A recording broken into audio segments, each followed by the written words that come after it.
Racing Mount Rushmore. Here we go. I'll lead it off with how I define my racing Mount Rushmore isn't necessarily um, being successful in one racing discipline, right? You got to be absolutely diverse. That's what makes you a GOAT. So obviously, I'm gonna take Mario Andretti as my front runner here because this guy won everything he ever drove. The only race that I think that he didn't win that was a marquee event was the 24-hour Le Mans. I think he finished second twice in that race. So I believe that he won Indy 500s, won Indy championships, NASCAR. He won the Daytona 500. Won at Monaco, won F1 championship. I mean, this guy was unstoppable. Another guy I look at, AJ Foyt. This guy ran pretty much almost everything and won in everything as well.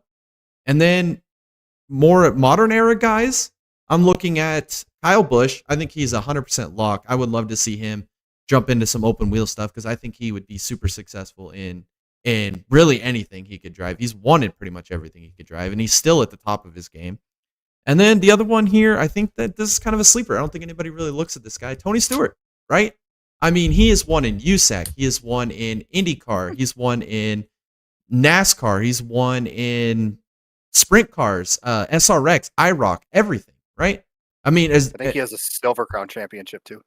Exactly. Yeah, and he's won an NHRA. It's just add a cake to the cake. So is there anybody else that I didn't mention that you guys might be looking or thinking could maybe potentially have a run at that Mount Rushmore? Damn, I forget his name. We talked about it last week.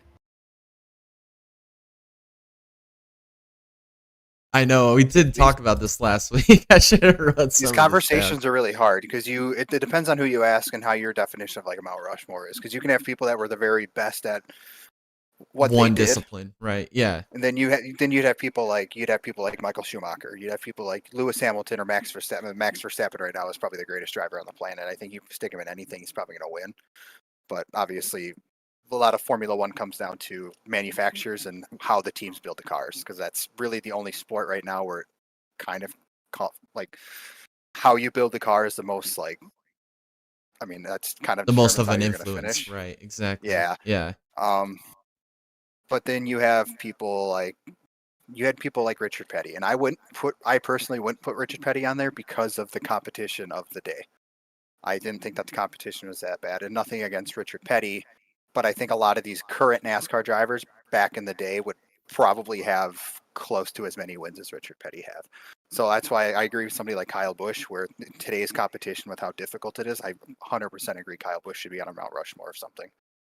Even Jimmy Johnson, with how well he could control the car. That would be another guy. The only thing that holds me back from putting him ahead of a Tony Stewart is if he would have just done a little better in IndyCar. I think he went there well past his prime, and that's what really kind of hampers his Mount Rushmore opportunity. Just like you look at Jimmy Johnson now when he runs a cup race, does he really have a chance at winning? Probably not. Way beyond his prime.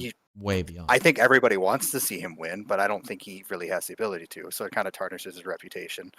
But yeah, I agree with Tony Stewart. I think he's a sleeper for a Mount Rushmore. He's won in literally everything he's done. I don't know if you can find a driver more diverse in everything they do, other than maybe Kyle Larson right now. But his career's too young to.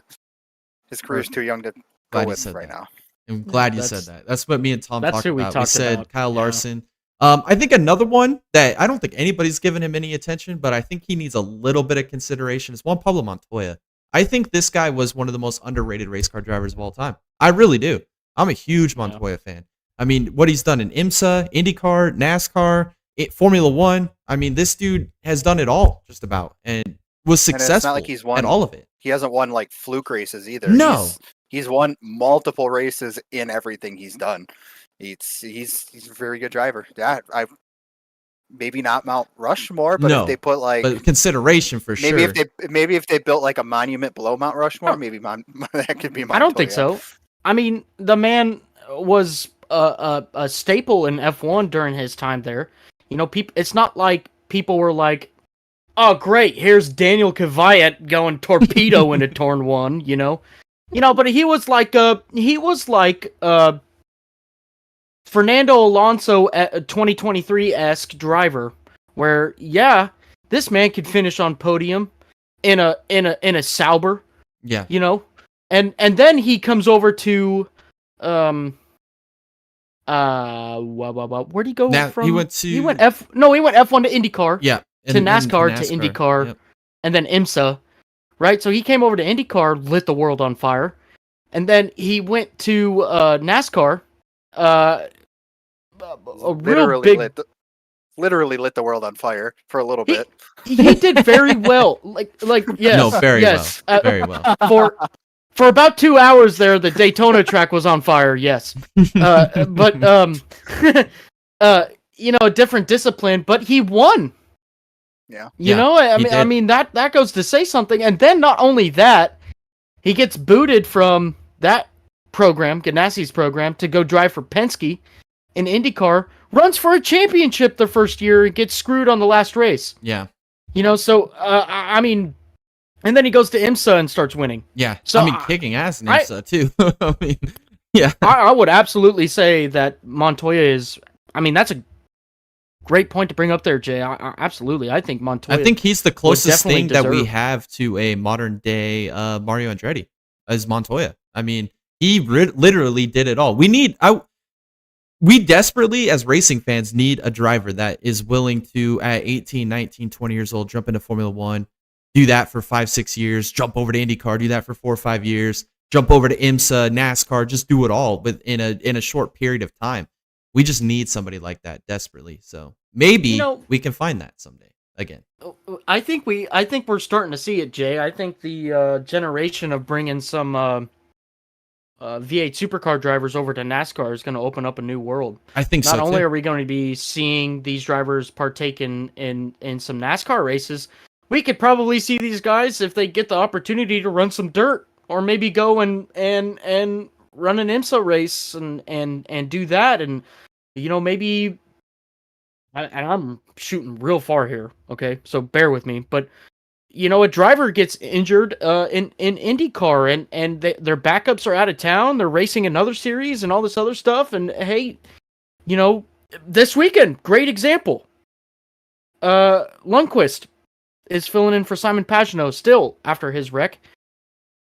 Could it be an opportunity where we're doing a NASCAR IndyCar back-to-back where one of these guys can jump in and race an Indy? Look, I'm stretching, I get it, but the possibilities are endless here.